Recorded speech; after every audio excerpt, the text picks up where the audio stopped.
Mon grand-père m'a toujours dit « Il faut savoir cesser d'aimer une personne qui ne nous aime pas ». Me voilà prévenu. Mon histoire commence il y a 10 ans, à l'arrière d'un bus. J'en avais 14. Et on était parti avec des collégiens à San Francisco, California. Et à l'arrière de ce bus, juste à côté de moi, il y avait Alexandra.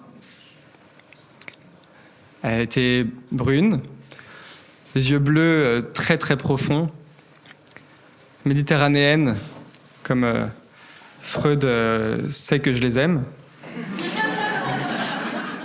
Et je vais en surprendre quelques-uns, mais à cette époque-là, je n'étais pas l'étalon que vous voyez aujourd'hui. J'étais petit, un peu chétif. J'avais des cheveux qui ne savaient pas où se mettre. Et mon nez qui avait commencé son ex-croissance. Donc on est à l'arrière de ce bus et on a chacun un écouteur. On écoute Lemon Tree. I wonder why, I wonder how. Alors, depuis, cette chanson me ramène toujours à ce moment-là. Pendant les 2 semaines qui suivent de cet échange linguistique, je tombe fou amoureux d'Alexandra. Alors, notre amitié un peu naissante avait ce charme qu'on a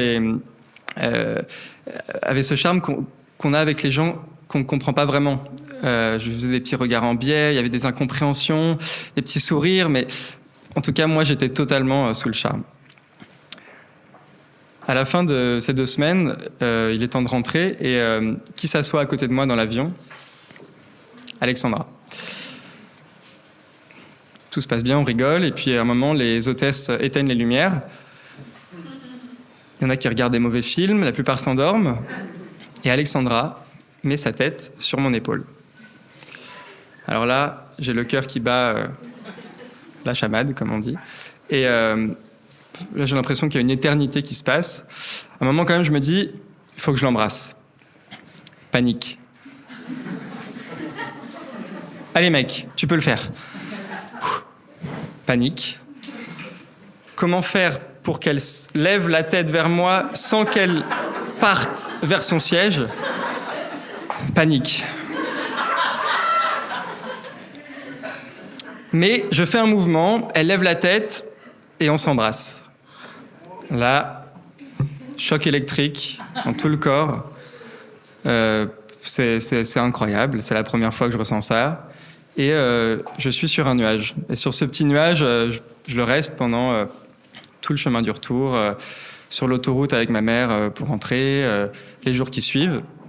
Et quelques jours plus tard, j'appelle notre ami en commun. Et je lui dis, Alexandra et moi, on sort ensemble. Alors là, j'entends un silence au bout du fil.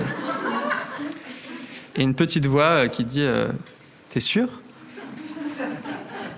Alors, ce baiser volé à 6000 km d'altitude, ce n'était que ça.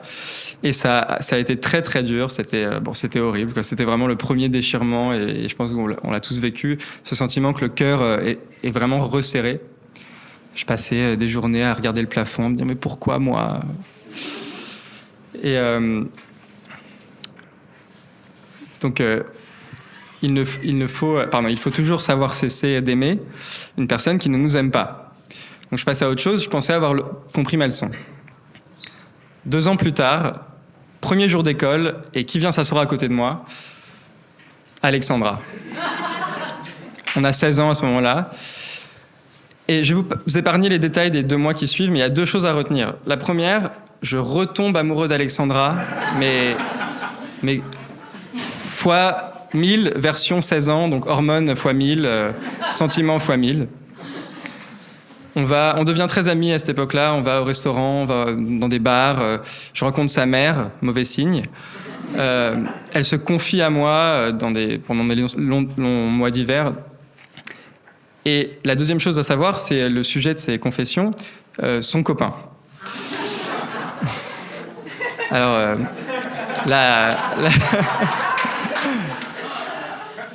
alors là, c'est drôle et en même temps, je suis très mal à ce moment-là.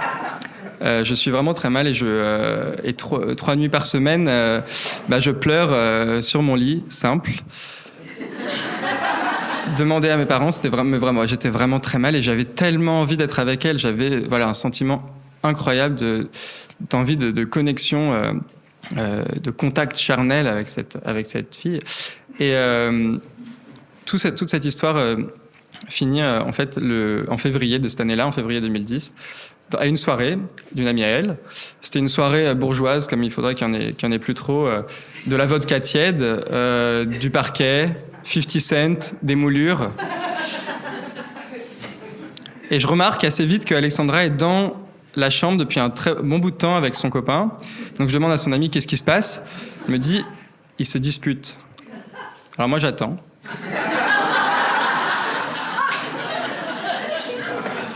À ce moment-là, j'ai énormément d'espoir. Vraiment, je suis... je me dis, il y a peut-être quelque chose à faire, c'est ce que j'attendais depuis des mois et des mois. Puis, je garde un œil sur ce qui se passe. Et puis, la soirée continue. Et au bout d'un moment, les gens partent. Il n'y a presque plus personne. Il est 4 heures du matin. Et dans la chambre, il ne reste plus que moi et Alexandra sur le lit assis. Et au milieu des manteaux, sur le même lit, son copain endormi. Je regarde Alexandra dans les yeux, je sais pas quoi faire. Elle s'allonge, je la regarde dans les yeux encore une fois. Et là, je me dis, faut que je l'embrasse. Panique. Allez mec, tu peux le faire ? Panique.